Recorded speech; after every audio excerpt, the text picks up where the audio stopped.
Hello guys, मेरे channel workshop classes में मैं आप सभी प्यारों का हार्दिक स्वागत करता हूं। मैं मैथ्स पढ़ाता हूं क्योंकि मुझे मैथ्स पसंद है। ये तो गाइस हम क्या करेंगे, आज हम करेंगे example number 18 miscellaneous example, chapter 2 के मिसेलेनियस जो एग्जांपल है ना, एग्जांपल नंबर 18 है उसके बाद के। इससे पहले मैं उम्मीद करता हूं इससे पहले जितनी एक्सरसाइज की कि आपने अच्छे तरीके से की हैं, कीजिए प्लीज कीजिए, क्योंकि अब ऐसे ऐसे वर्ड्स को देखकर ना डरना नहीं है, ठीक है। और मेन चीज पकड़नी है, क्वेश्चन में मेन चीज क्या कह रहा है, ठीक है। क्योंकि ये जो क्वेश्चंस होते हैं ना, कंफ्यूज बहुत करते हैं, जबकि इनमें मेन क्या है ना, मैं देख कर आता हूँ क्या मेन है, सिर्फ ये मेन होगा, ये मेन है और क्या निकालना है बस वो, इसको पढ़ने की जरूरत ही नहीं है, ठीक है। बट पढ़ते हैं हम। Let R be the set of real numbers, define the real function. हमें रियल फंक्शन को डिफाइन करना है। ये देखो गाइस, इस पर आओ, नजर आ लो इस पर, ये मेन है, ठीक है। इसमें देखो फंक्शन क्या गया, आर से आर की ओर। इसका मतलब क्या है, इसका मतलब आप जानते हैं, है ना, हाँ जानते होंगे गाइस, बहुत बार बताया है, प्लीज जानो, ठीक है। और जो ये चीज है, ये जो फंक्शन है, ठीक है, ये बोल रहा है and sketch the graph of this function. यहाँ पे फंक्शन आपको बताओ क्या दिख रहा है, ये तो दिख रहा है, ये तो फंक्शन होता है। अभी तक किया आपने, यही तो सीखा है मेरे प्यारो, यही तो सीखा है। तो फंक्शन ये होता है, ये जितना ही पार्ट है वो मैंने इधर रिटर्न कर लिया, ठीक है। अब बोला इसका स्केच ग्राफ बनाना है, लेट्स ड्रॉ। अब देखो गाइस, अगर आपको पता होगा जो ये चीज होती है वो किसके बराबर होती है, टेल मी, ये चीज y के बराबर नहीं होती। तो y is equals to x plus 10, कह सकता हूं मैं, होती है, कह सकता हूं मैं। तो गाइस देखो, ये y के बराबर होती है। अब यहाँ पर देखो मेरे प्यारो, एक बताओ, y x के कुछ कोऑर्डिनेट्स निकाल लो। हमने क्लास 9th में भी किए हैं कि कुछ कोऑर्डिनेट्स पता चले हम स्केच नहीं कर सकते। अरे ऐसे बनाते नहीं थे, एक्स वाई हो गए, ऐसे ऐसे ऐसे समथिंग। किसी का भी अगर हमें ग्राफ बनाना है तो हमें 2-3 कोऑर्डिनेट पता चल जाए, बस ग्राफ बन जाएगा। यहाँ सीखा हो ना, तो वही कर लो, 2-3 ग्राफ निकाल लो, ठीक है। जैसे कि एक्स को कुछ भी मान लो, जैसे मैं यहाँ पे करके दिखा देता हूँ। मैंने x को मान लिया 0 मान लिया, y इक्वल टू 0 प्लस 10, तो y क्या जाएगा मेरे प्यारे 10। तो मतलब x को जब 0 माना तो y 10 आया, ठीक है। अब देखो दूसरा कुछ ले लो। अब देखो मैं y को 0 ले लेता हूँ, मैं ऐसा क्यों कर रहा हूँ अभी बता रहा हूँ। y is equal to x plus 10 है और y को मैंने 0 लिया, तो x प्लस 10 और x की वैल्यू क्या आ गई मेरे प्यारों, -10। ये चीज समझते हो। तो y0 लिया, x की वैल्यू -10 आई। अब गाइस देखो, मैंने यही दो एग्जांपल क्यों लिए, मैं 2 भी ले सकता था, हाँ ले सकते थे, आप 2 लो 3 लो। ये मैंने इसलिए लिया क्योंकि एग्जांपल ना एनसीईआरटी में इस तरीके से किया गया, ये एग्जांपल लेकर कर दिए गए हैं 2, तो मैंने सोचा आपको बता दूं, आपको अच्छी तरीके से समझ में आ जाएगा बस इसलिए, वरना मैं दूसरे तरीके से करके दिखाऊंगा, डोंट वरी, ठीक है। अब देखो इनको प्लॉट कर लो। देखो x 0 है तो y क्या है 10, तो y 10 मतलब ऐसे समझ लो ये 2 का चल रहा है गाइस, ये 2 का चल रहा है, 10 नहीं किया मैंने, 2 4 6 8 10 मतलब यहाँ पर आएगा, तो ये यहाँ पर आ जाएगा, ठीक है मेरे प्यारों। और जब x -10 है, मतलब -10 यहाँ पर, मतलब 2 4 6 8 -10, तो -10x है तो y कितना है 0, और y देखो y इधर में 0 भी है, तो ये पॉइंट इधर आ जाएगा, समझ रहे हो ना। अब देखो इन दो पॉइंट को मिला दो, हमें 2 ही तो पॉइंट चाहिए होते हैं एक लाइन को मिलाने के लिए, आप बना तो कितने भी सकते हो।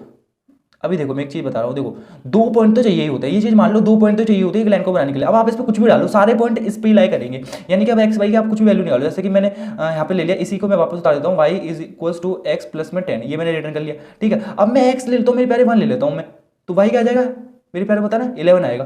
तो इसके कोऑर्डिनेट्स क्या हुए 1,11, ये तो कोऑर्डिनेट्स हुए, x को 1 लिया, y 11 आया, तो पक्का है वो कहीं ना कहीं इधर ही इसी लाइन पर आएगा कहीं ना कहीं। देखो x क्या है, x क्या लिया था हमने 1, तो x पॉजिटिव बना है, मतलब ये वाला इधर इधर कहीं 1 है, ठीक है, क्योंकि 2 का चल रहा है ना, तो ये 1 होगा। और y क्या 11, तो 10 इधर है तो 11 मतलब इधर कहीं, देखो इधर कहीं आएगा, अगर ध्यान से देखोगे इधर कहीं, तो इसी लाइन पे तो कोऑर्डिनेट्स बैठेंगे, समझ रहे हो ना। मैंने 2 लिए आसानी वाले, ताकि आपको अच्छे तरीके से समझ में आए। आशा करता हूँ ये क्वेश्चन आपको अच्छे तरीके से समझ में आया होगा। तो ये वाला मेरे प्यारों, ये वाला हो जाता है खत्म। तो चलिए गाइस मेरे प्यारों, अब करते हैं एग्जांपल 19 और इसे फोड़ेंगे। तो एग्जांपल 19 में क्या कहा गया है, let R be a relation from Q to Q defined by relation. ये देखो गाइस, सबसे ज्यादा मेन ये चीज है, क्वेश्चन पढ़कर अभी मुझे ये पता चला, इसमें पढ़कर क्या पता चला, let R be a relation from Q to Q. इसमें पढ़कर सर मुझे इतना पता चला कि एक इस साइड ऐसे होगा, एक इस साइड ऐसे होगा, क्यू से क्यू की और तीर लगाए गए होंगे, और एक रिलेशन बनाया जो कि ये है, तो इसे उतार लेते हैं जो कि मेन है।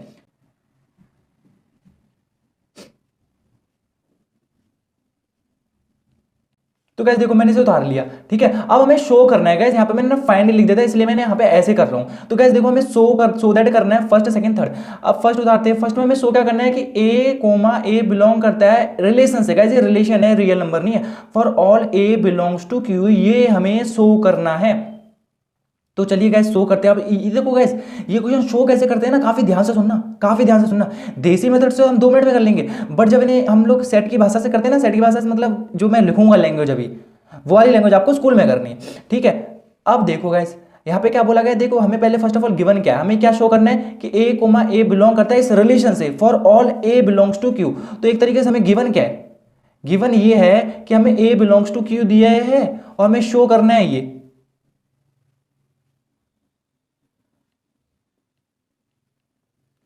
ठीक है गाइस, अब इसका मतलब क्या होता है मैं मतलब समझा देता हूं। देखो गाइस ये बोल रहा है कि ए कोमा ए जो जितने भी ऑर्डर पेयर रहेंगे, जितने भी ऑर्डर पे आएंगे, जैसे कि 4 4 हो सकता है, 5 5 हो सकता है, 6 6 हो सकता है, वो जो भी होंगे वो इस रिलेशन से बिलोंग करेंगे। मतलब इस रिलेशन की जब रोस्टर फॉर्म निकालेंगे ना, बहुत सारी आएंगी वैसे, पर रोस्टर फॉर्म मतलब इसके जो रोस्टर फॉर्म का मतलब ये, जैसे कि इसकी जब ये आएंगी ना तो यहाँ पे बहुत कुछ आएगा, पता नहीं कितना कुछ आएगा।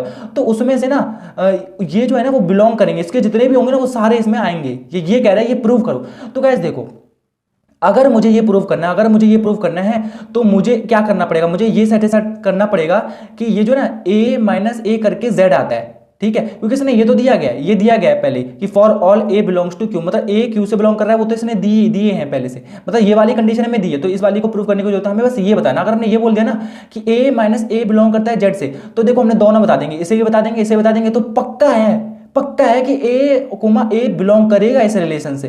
ठीक है, तो बस हमें यही प्रूव करना है मेरे। अरे देखो ये इसे फर्स्ट मान लो, इसे ये जो गिवन है ना एक तरीके से फर्स्ट मान लो। अब देखो इसे प्रूव करते हैं। तो देखो आपको पता है कि ए माइनस ए करूंगा तो किसके बराबर होता है, 0 के, और 0 किससे बिलोंग करता है, जेड से। तो मैं कह नहीं सकता, इसलिए जो ए माइनस ए बिलोंग करेगा जेड से, मैं कह नहीं सकता। आप बताओ, आप एक बताओ, जब भी ए माइनस ए करोगे हमेशा 0 आएगा, और 0 आपको पता है जेड होता है, इंटीजर होता है। जेड का मतलब इंटीजर का है, क्यू का मतलब रेशनल नंबर होता है, आपको पता हो तो। ठीक है, समझ रहे हो ना मेरे पैरों, आवाज नहीं आ रही ना आप लोगों की, इसलिए ये इंटीजर होता है। तो देखो ए minus A belongs to Z करेगा, क्यों, क्योंकि 0 बिलोंग्स टू जेड कर रहा है, 0 जेड में आता है। तो ये भी मतलब मैंने बस इतना प्रूव कर दिया कि हाँ वो जेड हमेशा आएगा ही, हमेशा 0 आंसर आएगा और 0 जेड होता है, तो आसानी से मैंने प्रूव कर दिया। तो ये सेकंड हो गई। तो गाइस देखो, अगर ये कंडीशन और इस कंडीशन को देखा जाए तो मैं कह नहीं सकता हूं कि ए कोमा ए आप जो भी निकालोगे वो हमेशा इस रिलेशन से डिफाइन करेगा, इस रिलेशन के साथ मिलेगा। तो बस फ्रॉम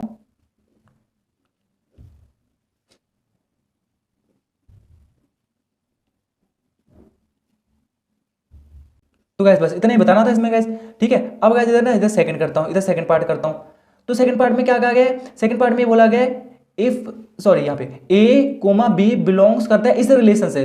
इसमें ये बोल रहा है, यानी कि हमें गिवन क्या है एक तरीके से, अभी मैं गिवन पार्ट उतार रहा हूँ गैस। गिवन हमें ये है कि ए कोमा बी जो है वो बिलोंग करता है रिलेशन से, तो पक्का है इसकी कंडीशन में सेटिस्फाइड होना चाहिए ये कि ए बी दोनों क्यू से बिलोंग करने चाहिए और ए माइनस बी जेड से बिलोंग करना चाहिए। ये पक्का होंगी तभी ये जो चीज है ना वो इसके साथ मिलेगी, इसके साथ मिलेगी। समझ रहे हो ना मेरी चीज को। हाँ, इन क्वेश्चन को गाइस थोड़ा ध्यान से समझो, ये ऐसे ही होते हैं बट इजी होते हैं, करने में थोड़ी दिक्कत होती है, इजी बहुत होते हैं। ठीक है, मैंने इतना उतार लिया जो कि गिवन है। अब हमें प्रूव क्या, हमें शो क्या करना है। ये हमें गिवन था कि ए कोमा बी बिलोंग करता है रिलेशन से, तो पक्का है ये कंडीशन सेटिस्फाइड होंगी पहले से उसमें। तो हमें ये बोलना है कि इंप्लाइज दैट, ये अगर होगा तो वो ये भी हो सकता है, तो ये हमें शो करना है कि क्या ये भी हो सकता है। तो गाइस बस इसकी तरीका है, ऐसा समझिए कि मुझे ये शो करना है। तो देखो जब ये शो करना है तो आप इसमें अगर ये बता दोगे कि बी और ए क्यू से बिलोंग कर रहे हैं और बी माइनस ए जेड से बिलोंग कर रहा है, तो पक्का ये जो चीज है वो इस रिलेशन से बिलोंग करेगी। बस ये चीज बता दो, काम खत्म। तो यही चीज बताने के लिए आते हैं। देखो इससे पहले देसी मेथड से कर लेते हैं। एक बात होगा, अगर मैं ए को 2 मानता हूं क्योंकि एक बिलोंग कर रहा है क्यू से, इसके हिसाब से तो मैं ए 2 मान लेता हूँ। 2 क्या रेशनल नंबर नहीं होता, 2 के नीचे 1 लगा रेशनल नंबर होता है। और बी मैं मान लेता हूँ 3, मान लेता हूँ कुछ भी। तो गाइस देखो ए माइनस बी आप करोगे तो कितना आएगा, जरा करके दिखाओ। ये रफ है गाइस, ए माइनस बी जब आप करोगे तो कितना आएगा, -1। तो आपको पता है -1 जेड से बिलोंग करेगा। ठीक है, अभी मैंने बस इस चीज को सेटिस्फाइड किया है। तो गाइस देखो अगर मैं इसी चीज को उल्टा करके लिख दूं कि b माइनस ए लिख दूं तो 1 आ जाएगा। 1 भी तो जेड से बिलोंग करेगा। ये होता है देसी मेथड। यहां से हमने डायरेक्ट कह दिया कि b माइनस ए जेड से बिलोंग करेगा। देखो 1 इंटीजर में होता, ठीक है, और b और a क्या है, 2 और 3। देखो 2 और 3 भी रेशनल नंबर, तो हमने ये भी सेटिस्फाइड कर दिया, ये भी सेटिस्फाइड कर दिया। तो हम कह सकते हैं कि बी और ए भी रिलेशन से बिलोंग करेगा। पर ये है देसी मेथड जो कि जिसमें फील आ जाता है। ये अभी हम विदेशी मेथड करेंगे। अब विदेशी मेथड में हमें कैसे बताऊं कि बी माइनस ए भी जेड से बिलोंग करेगा। बताना तो पड़ेगा ना। यहाँ पर तो हमने नंबर ले लिया, तो नंबर से करके हमने दिखा दिया, पर यहाँ पे नंबर नहीं लेना ना, यहाँ पे तो कुछ करना पड़ेगा। तो गाइस देखो यहाँ पे आपको क्या करना पड़ेगा। यहाँ पे देखो एक बात आओ, ए माइनस बी आप लेट कर लो कि कुछ भी आता है, जैसे पी आता है, मान लो a माइनस बी करके कोई p आता है, इंटीजर तो आना है, मैं इसको लेकर चल रहा हूँ। अब इससे ही मैं ना b माइनस ए बनाने की कोशिश कर रहा हूँ। तो गाइस देखो, अगर मैंने माइनस साइन कॉमन ले लिया तो यहाँ पे ऐसे नहीं हो जाएगा, ऐसे हो जाएगा? ये बताइए, इसको जब वापस से सॉल्व करोगे तो ये a और b तो बन जाएगा। तो माइनस साइन कॉमन क्यों लिया? क्योंकि मैं b माइनस ए बना दूं। अब देखो, क्या मैं इसको इस तरीके से ले सकता b माइनस ए और b minus a equal to minus p लिख देता हूं, है ना? ये मैंने बस इसलिए किया। तो गाइस देखो, अगर देखो b माइनस ए करके माइनस पी आ रहा है और हमें पता है कि इसके अकॉर्डिंग कि a माइनस बी हमेशा z से बिलोंग करेगा, तो मैंने इसको इंटीजर मान लिया था एक। तो गाइस ये बताओ, अगर 2 होता, सोचो ये 2 होता और माइनस 2 एक इंटीजर नहीं होगा? नेगेटिव भी तो उसका एक इंटीजर होगा, तो ये भी एक इंटीजर ही होगा। इसलिए मैंने बस ये शो कर दिया कि b माइनस ए भी हमेशा एक इंटीजर होगा। इसलिए इस पॉइंट से हम ये सकते हैं कि b minus a always belongs to z। हमने ये प्रूव कर दिया, ठीक है? एंड हमें ये तो गिवन ही है, पहले से गिवन है कि b और a जो होता है वो बिलोंग करता है रेशनल नंबर से। तो इन दोनों से ठीक है, आप एंड ना लिखकर ऐसे लिख देते दो इक्वेशन की first and second, from first and second we can say कि बी कोमा ए बिलोंग करता है रिलेशन से। या फिर ऐसे लिख दो कि ये एंड ये, तो ये लगाने की कोई जरूरत नहीं है ना, अगर हमने एंड लगा दिया तो देखो हैंस इतना लिख देते, फिर हैंस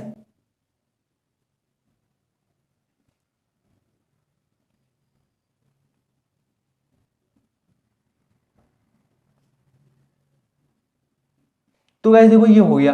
अब देखो गाइस, इसका फील आया होगा गाइस। ये क्वेश्चन इजी होते हैं बट इनका ना फील उतारने में नहीं आ पाता है, ठीक है? ये देसी मेथड है पर ये हमें करना नहीं होता है। अब चलो थर्ड पार्ट करते हैं।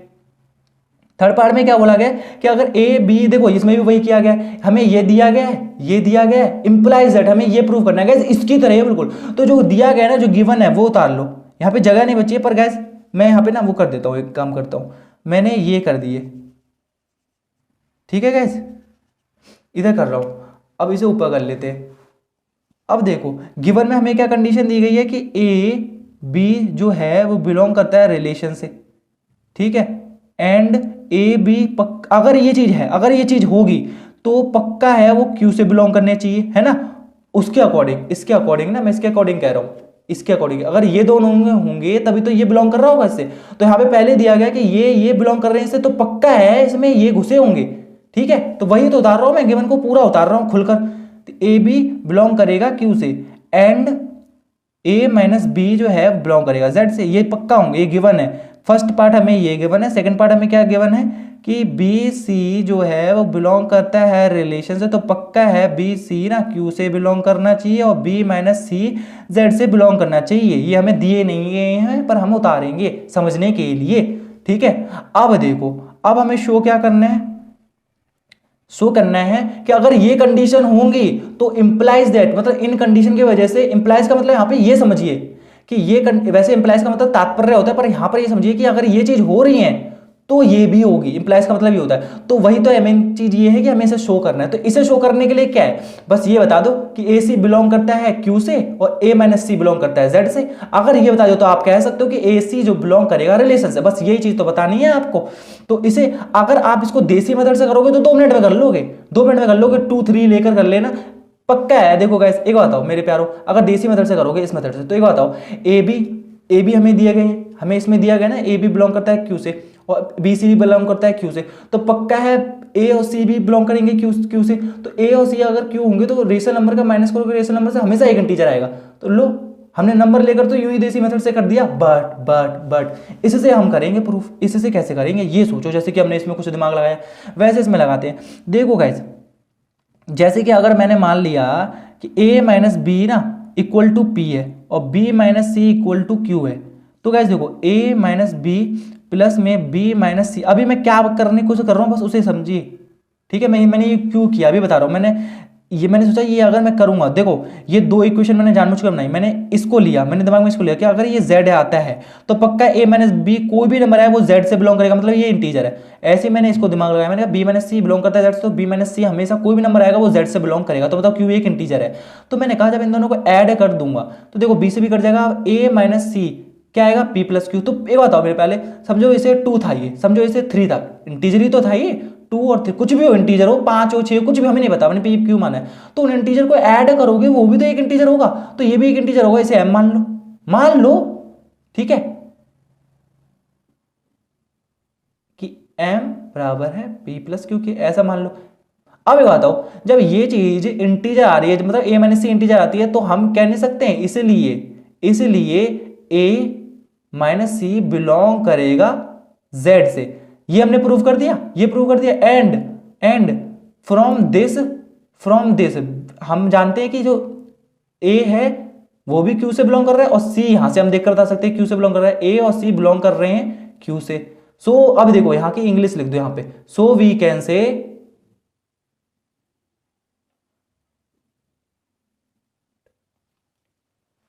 गाइस, ये लिख देना इसकी जगह, a माइनस बी बिलोंग करता है रिलेशन से, b माइनस सी बिलोंग करता है रिलेशन से, इंप्लाइज दैट ये, मतलब यहां पे आपको ये लिखनी है उर्दू सी, ठीक है। कहने मतलब आशा करता हूं आपको अच्छे समझ में आया होगा ये क्वेश्चन। बस ना जिस तरीके से कराया उस तरीके से ध्यान से देखना, पूरा समझ में आ जाएगा मेरे प्यारों। ये हो जाता है खत्म। तो चलिए मेरे प्यारों अब करते हैं एग्जांपल 20 मेरे प्यारों क्या कहा गया, देखो इसमें ना एक फंक्शन इस तरीके से दिया गया, रोस्टर फॉर्म दी गई है, तो मतलब ये मेन चीज है, इस पर अंडरलाइन कर लेते हैं,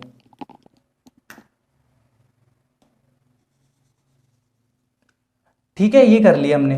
अब देखो b a linear function from Z to Z, इस लाइन से क्या समझते हैं, जेड टू जेड का मतलब ये है कि एक जगह जेड रहे होंगे, एक जगह जेड रहे होंगे, वहां से तीर लगाकर ना ये निकाला गया है, तो मतलब इस जगह जेड रहे होंगे यानी कि इस जगह जेड रहे होंगे। मतलब इससे क्या पता चलता है, इससे पता चलता है ये पार्ट x होता है, ये पार्ट y होता है, यानी कि जो ये एक्स वाई है ना ये इंटीजर है, बस ये पता चलता है। अब यहां पर देखो हमें क्या फाइंड करना है, फाइंड एफ एक्स, ये मेन है। एफ एक्स हमें फाइंड करना है। एफ एक्स फाइंड करने का मतलब क्या है, फंक्शन हमें फाइंड करना है। आपको पता भी था, आपने बहुत ही सारे क्वेश्चन किए, आपने देखा होगा एफ एक्स इक्वल टू हमें कुछ दिया जाता था जिसमें एक्स भी होता था, याद होगा ना। जब हम कहते नहीं थे कि f1 की वैल्यू निकालो, f2 की वैल्यू निकालो, तब यहाँ पे हम 2 डालते थे, मतलब हमें इतना पता था कि यहाँ पे x जरूर होता है, कुछ भी हो, बड़ा हो छोटा हो, कितना ही बड़ा फंक्शन दिया जाए, तो वही चीज निकालने के लिए बोल रहा है कि जो गुजरों मुजरों में यहाँ पे कुछ भी है ना उसे निकाल दो, तो उसे निकालने के लिए ये कह रहा है। और उसमें कुछ ना ये वैल्यू दिया गया है, इसने पहले से वैल्यू दी गई है, ये x है ये y है, और आपको पता होगा ये y के बराबर होता है, तो एक तरीके से आप इसे इस तरीके से ले सकते हो, ठीक है। तो कहने मतलब हमें एक्स वाई की वैल्यू पता है बहुत सारी, जो भी फंक्शन होगा उनको सेटिस्फाइड कर रही होंगी ये वैल्यू पक्का, ठीक है। उनको फाइंड करके ये एक्स वाई की वैल्यू निकाली गई है, तो एक्स वाई की हमें बहुत सारी वैल्यू पता है। अब ये फंक्शन कैसे निकाला जाए इन वैल्यू से, इनकी वैल्यू की मदद से। तो गाइस जब भी ऐसा कोई क्वेश्चन मिले दिमाग में भर लो कि हमें कुछ कोऑर्डिनेट्स दिए जाएं, एक्स वाई की वैल्यू दी जाए और हमें फंक्शन पूछ रहा हो, तो एक चीज सुन लो, देखो तब फंक्शन ना इसके बराबर होता है, y is equal to m x plus c, sorry ये क्या लिख दिया यहाँ, चलो ऐसे लिख देता हूँ एम एक्स प्लस सी, तो गैस ये इसके बराबर होता है, तो मैंने दोनों बराबर कह दिया और इसको एम एक्स प्लस सी के, तो ये इस चीज के बराबर होता है। तो बस आप आने वाले हो अपने सवाल की ओर, तो मैं इसको फिर से ऐसे उतार देता हूँ, तब ज्यादा सही लगेगा। एम एक्स प्लस सी, जब भी कोऑर्डिनेट्स दिए जाए वो फंक्शन निकालना हो, ये निकालना हो पार्ट, तो ये इसकी हेल्प लो। तो गैस देखो अब कैसे निकालेंगे, अब बस आप ये करो कि ना सी और सी की वैल्यू निकालो। देखो सी की वैल्यू क्यों निकालूंगा मैं, अभी मैं बता रहा हूँ सी की वैल्यू को निकालूंगा। देखो गाइस मैं इस कोऑर्डिनेट्स को लूंगा सेलेक्ट करने के लिए, क्यों लूंगा, क्योंकि देखो ये पार्ट y होता है, ये पार्ट y के बराबर होता है, और y हमें यहाँ पे क्या दिया है -1, तो मैंने -1 डाल दिया। अब देखो x पार्ट क्या दिया गया है 0, तो पूरा m भी खत्म हो जाएगा, तो 0 प्लस सी, तो सी की वैल्यू डायरेक्ट आ जाएगी -1, ठीक है। मैंने सी की वैल्यू निकाल ली। अब देखो मैं m की वैल्यू निकालूंगा, अब m की वैल्यू निकालूंगा मतलब कोई कोऑर्डिनेट्स ले लेता हूँ ये वाले, तो यहाँ पे y क्या है, यहाँ पे 1 है, तो y की जगह 1 डालूंगा, ठीक है। और m की वैल्यू निकालनी है, x क्या है 1 है, तो इंटू 1 प्लस सी की वैल्यू क्या है -1, ठीक है। अब देखो 2, अगर ध्यान से देखोगे m की वैल्यू 2 आ जाएगी।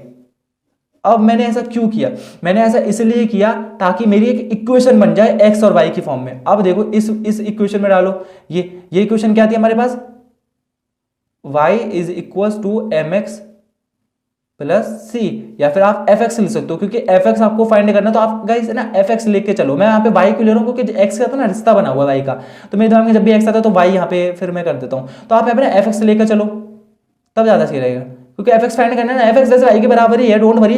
तो देखो अब एफ एक्स निकल के आने वाला है, आपका यहाँ का जो गुजरों मुजरे है वो निकल के आने वाला है। अब m की वैल्यू डाल दो 2, x रख दो x की जगह और -1 डाल दो, तो गाइस देखो यहाँ पे ना पुट कर दो, ये चीज थी।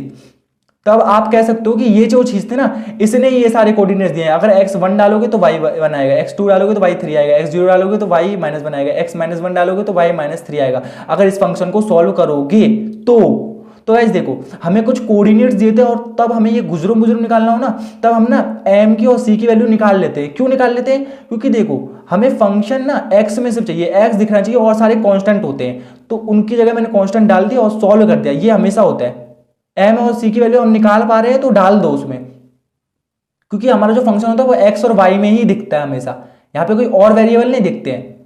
आपने अभी नोटिस किया होगा। तो मेरे प्यारों बहुत ईजी था, आशा करता हूं आपने समझा होगा। ये हो जाता है खत्म।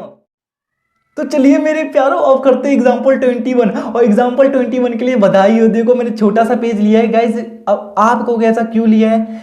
क्योंकि गाइस ना ऐसा ना ये सामने ना मेरे आंखों के सामने रखा था, मुझसे कह रहा था अरे मुझे यूज कर लो फालतू में हूं मैं, तो मैंने कहा चलो छोटा भी क्वेश्चन है तो यूज कर लेते हैं। बस आप इस पर ध्यान दो, मैं बहुत अच्छी तरीके से समझाऊंगा। देखो find the domain of the function, function दिया गया और डोमेन निकालना। डोमेन मतलब एक्स की वैल्यू जो डालते हैं, ठीक है, हमें एक्स की वैल्यू फाइंड करनी है। तो अब देखो, अब आप कहोगे क्योंकि आपको पता है अभी तक हम ना रियल, अब देखो गाइस रियल फंक्शन हम पढ़ रहे थे, आपको पता है ना, मैंने आपको बताया था बेसिक्स में कि ये जो भी हम एक्सरसाइज करेंगे वो रियल फंक्शन से रिलेटेड करेंगे। रियल वैल्यूड फंक्शन हम क्लास 12th में करेंगे। रियल वैल्यूड फंक्शन मतलब क्या है? इस मशीन में आप कुछ भी डालो, चाचा ताऊ या फिर अंकल दोस्त, कुछ भी डालो, कोई भी वेरिएबल डालो, कोई भी रियल नंबर डालो, पर जो आंसर आएगा ना हमेशा वो एक रियल नंबर ही होगा।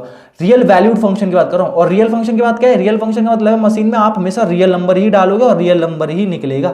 मशीन का मतलब क्या होता है? मशीन का मतलब होता है ये फंक्शन, मतलब इसमें एक्स हमेशा हम रियल नंबर ही डाल सकते हैं, तो वाई हमेशा एक रियल नंबर ही आएगा।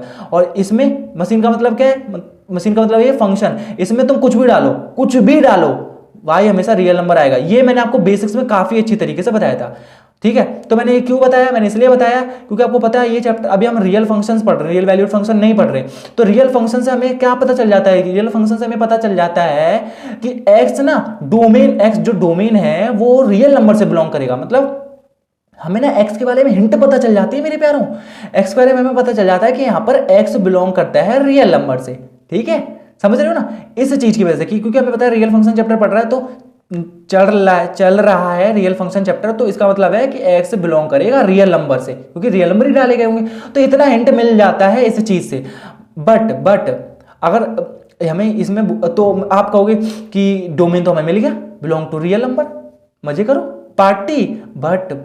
बट हमेशा से बोलता हूं 70% मिलता है हेडिंग को पढ़कर। अब आधा इधर देखो गाइस, अगर आप x को एक ऐसी वैल्यू पुट कर दोगे जो आंसर नीचे 0 आ जाएगा। हाँ इतना आंसर सही है, बट इसका आगे बढ़ो, अभी आंसर पूरा नहीं आया मेरा।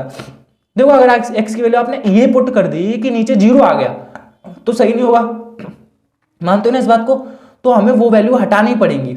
तो वो वैल्यू हटाएंगे कैसे? वो वैल्यू ऐसे हटाएंगे, देखो गाइस ये हमें चेक करना पड़ेगा यहाँ पर कौन सी वो वैल्यू होंगी जो इसको 0 कर देंगे। तो इसके लिए मुझे इसके इक्वल 0 रखना पड़ेगा और x की वैल्यू आ जाएंगी, तो उन वैल्यू पर x 0 होता होगा ये पता चल जाएगा।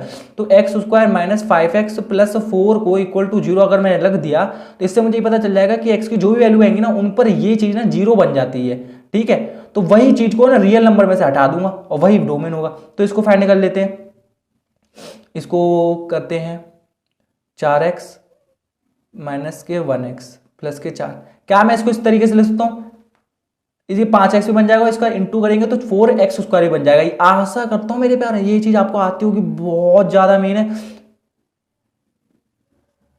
इक्वल टू ये, अब देखो x minus 4 x minus 1 equal to, और x की वैल्यू आ गई 4। अब गाइस आप कहोगे यार इतनी जल्दी करना, ये क्या कर रहे हैं? कभी मत ऐसा सोचना, क्योंकि मैं हमेशा कहता हूं यहां से यहां पर क्या आप पहुंच सकते हो? आपको नहीं है इसमें, वैसे इतना जल्दी नहीं पहुंच सकते। मतलब एक एक स्टेप ना बचाया करो मेरे प्यारो, एक एक स्टेप बचाया करो। अब बड़े बड़े क्वेश्चंस आ जाएंगे तो उसमें ना हमें ऐसा, तो वैसे मैथ का फील भी आता है, ठीक है। तो x की 2 वैल्यू ये निकलेंगी, तो बस ना आप बस अब ये कह दो कि ये 2 वैल्यू पर नीचे 0 हो जाएगा और भाई जिंदा है, और कुछ कोई भी वैल्यू ले लो। तो आप यहाँ पे कहोगे फाइनली कि x जो डोमेन है वो बिलोंग करेगा रियल नंबर में से। भाई वैसे ये हटा दो 1,4, ठीक है, ये हटा दो, तो गाइस ये हो जाता है हमारा आंसर। तो वैसे ना ये जो मैंने बताया था आशा करता हूं समझ में आ गया होगा। इससे ना आधी चीज पता चल जाती है कि x रियल नंबर से बिलोंग करता है, ठीक है। ये चीज हमें पता चली इससे, रियल फंक्शन से। और आगे इस चीज से पता चली कि उस रियल नंबर में से 1,4 हटाना है, ठीक है। तो ये भी गाइस जो मैंने बताया था बहुत ज़्यादा इंपॉर्टेंट होता है। कभी कभार हमें बताया नहीं जाता ना कि डोमेन मतलब क्या है, प्रॉपरली नहीं बताया जाता। तो आधी बातें इससे पता चलती है कि रियल फंक्शन जब चल रहा है तो मतलब रियल नंबर डाले गए होंगे, तो मतलब जो डाला जाता है वो एक्स होता है, मतलब एक्स रियल नंबर है। मेरे प्यारे, आशा करता हूँ आपको समझ में आया गया होगा। तो ये हो जाता है खत्म, भगो, रख दिया साइड में, रख दिया मैंने साइड में। अब एग्जाम्पल करते हैं 22। एग्जाम्पल 22 में मेरे प्यारों क्या कहा गया है गाइस, ये मेरे चैनल का नाम है, ये वर्कशॉप क्लासेस, और ये मेरी प्यारी सी मछली। ठीक है, आगे बढ़ते हैं। एग्जाम्पल नंबर 22 में the function F is defined by ये। ठीक है, ड्रॉ द ग्राफ। ग्राफ बनाना कितना इजी होता है ये मैंने पहले से ड्रॉ किया है। अब देखो ये फंक्शन दिया गया है, ये फंक्शन दिया गया है, इसका मतलब क्या है कि फंक्शन 3 दिए गए हैं। एक फंक्शन की कंडीशन दी गई है कि वो जब ना ये है 1 माइनस एक्स है, जब एक्स ना छोटा है 0 से। ठीक है, और एक फंक्शन की कंडीशन हमें ये दी गई है कि फंक्शन है 1 के बराबर जब x बराबर है 0 के। ठीक है, और एक फंक्शन की कंडीशन दी गई है कि एफ एक्स हमें ना x प्लस 1 के बराबर दिया गया है जब x बड़ा है 0 से। तो गाइस देखो ये कितनी कंडीशन दी गई है। इसका मतलब ये होता है कि एफ एक्स इसके बराबर है। ठीक है, एफ एक्स के बराबर है, एफ एक्स इसके बराबर है, जब भी ऐसे लिखा हो। ठीक है, 3 कंडीशन दी गई हैं। तो गाइस देखो हमें वैसे मेन चीज देखो यहाँ पे ड्रॉ करना है ग्राफ। ग्राफ ड्रॉ करने के लिए हमें ना एक्स और वाई की वैल्यू चाहिए होगी, एक्स और वाई की वैल्यू चाहिए होगी। आपको पता है 2 भी मिल जाए काम की चीज हो जाती है ना, यही चाहिए, यही चाहिए। तो निकाल लो बस, एक्स वाई की वैल्यू निकाल लो, किसी में से भी 2, हमेशा आंसर सही आएगा। बट क्योंकि यहाँ पे 3 कंडीशन दी गई है तो 3 तक तो वैल्यू निकालना ही तो सही रहेगा। तो देखो फर्स्ट वैल्यू इसकी निकालता हूँ। जैसे कि देखो गाइज मैंने x को 0 लिया होता, 0, क्योंकि इसमें ये बोला गया, इससे शुरू करते हैं। इससे बताओ किससे शुरू करें, इससे शुरू करते हैं। देखो x अगर आप 0 लोगे, x 0 लोगे, कोऑर्डिनेट निकालने के लिए x 0 लोगे तो y क्या आएगा। एक बात बताओ, x 0 लेने का मतलब क्या है, x यहाँ पे 0 डालो तो आंसर क्या आएगा, आंसर 1 ही आएगा। आप कहोगे कैसे, क्योंकि यहाँ पे कुछ x दिया नहीं गया। अगर ऐसे दिया जाता कि फंक्शन ऐसे है तो हम x की जगह 0 डालते तो आंसर 0 आ जाता। बट यहाँ पे कि x दिया गया, नहीं दिया गया तो हम डाल ही नहीं पाएंगे। ये हमेशा होता है जब नहीं दिया गया ना, नहीं दिया जाएगा ऐसे तो आंसर नहीं आ सकता। तो इसके कोऑर्डिनेट्स क्या बन जाएंगे, इसके कोऑर्डिनेट्स बन जाएंगे x y, यानी कि 0 और 1। ठीक है गाइस, सिर्फ इसका एक ही कोऑर्डिनेट बनेगा बस। इसके बहुत सारे कोऑर्डिनेट बन सकते हैं बट हम लेंगे एक ही, इसके भी बहुत सारे बन सकते हैं बट हम लेंगे एक ही, क्योंकि ग्राफ बनाने के लिए तो वैसे 2 की जरूरत होती है। बट मैंने 3 क्यों लिए, क्योंकि तीनों का कुछ ना कुछ यूज हो जाए। अब इसका देखो x छोटे ले लो कुछ भी, मतलब एफ एक्स मैंने -1 ले लिया तो देखो 1 है माइनस, पहले से x की जगह -1 डालो तो देखो क्या आएगा, ये 2 आएगा। तो y का निकल के आया, ये y तो होता है। तो देखो x और y यहाँ से क्या निकल के आया हमारे पास, जब x को मैंने -1 डाला तो y आया 2। तो एक कोऑर्डिनेट ये मिल गया। अब एक कोऑर्डिनेट इसमें से निकाल लो। देखो मैंने x को ले लिया 2, मैंने 2 ले लिया तो यहाँ पे कितना आ जाएगा, 2 + 1 = 3। तो देखो y = 3 आया। तो x और y क्या कोऑर्डिनेट है हमारे पास आए, 2 और 3। तो एक कोऑर्डिनेट ये हो गया, एक कोऑर्डिनेट ये हो गया, एक कोऑर्डिनेट ये हो गया। इन 3 कोऑर्डिनेट से आप प्लॉट कर लो, समझ जाओगे, वरना और निकाल लो तब भी आंसर आएगा, डोंट वरी। देखो गाइस सबसे पहले इसको प्लॉट करते हैं, 0 और 1, इसका मतलब क्या है, x 0 ये है, y 1 है। तो ये गाइस मैं 2 लेकर चल रहा हूँ या 1 लेकर चल रहा हूँ, आपकी मर्जी है, चलो 1 ही लेकर चल रहा हूँ। ये सब 1 2 3 4 है तो 1 ये है, तो मतलब x 0 है तो 1 y 1 है, तो मतलब ये यहाँ पर कंडीशन आ रही है, ये पॉइंट यहाँ पर आ रहा है, ये पॉइंट का काम खत्म अभी। अभी इधर देखो जब x -1 है, मतलब x -1 है तो y 2 है, y 1 यहाँ पे, y 2 यहाँ पे, तो मतलब ये वाला पॉइंट। ठीक है, अब देखो इधर देखो, जब x 2 है y 3 है, x 2 है और y 3 है, तो y 3 है, x 2 है, y 3 है, ये कंडीशन आई। तो ऐसे देखो मैं इनसे ही समझ गया कि हमारा क्या कैसा ग्राफ बनेगा। देखो लाइन को मिला दो, एक ऐसी कंडीशन जाएगी, एक ऐसी कंडीशन जा रही है। अगर आपको संतुष्टि नहीं हो रही है तो और पॉइंट ले लो, इसमें कुछ और पॉइंट ले लो, इसमें कुछ और पॉइंट ले लो। जब भी लोगे ना तो ये चीज़ हमेशा ऐसे जाएगी, ऐसे जाएगी। मैं वैसे 2-3 पॉइंट से समझ जाता हूँ कि कंडीशन आगे क्या होने वाली, ऐसे जाएगी स्ट्रेट। ठीक है, आशा करता हूँ मेरे प्यारे ये चीज़ समझ में आई होगी आपको। ग्राफ बनाना बहुत ज़्यादा ईजी होता है। तो देखो ये ऐसे बढ़ता जाएगा, कुछ कोऑर्डिनेट्स और ले लेना गाइस, दिखाने के लिए अच्छा लगेगा। ठीक है, और ये चलता जाएगा, ऐसे ऐसे कुछ कोऑर्डिनेट्स आएंगे। ठीक है, आखिर में आपको समझा दिया मैंने काफी अच्छे तरीके से। आशा करता हूँ आपको समझ में आया होगा। अगर मेरे प्यारों, if you like my video to teach, so please don't forget to like, comment and share. Please also subscribe to my YouTube channel guys. एक और बात करना चाहता हूँ, कमेंट तो कर दिया करो ताकि मुझे आपकी प्रॉब्लम पता चल पाए और मैं उसको वर्क कर पाऊँ। ये तो चलिए मिलते हैं।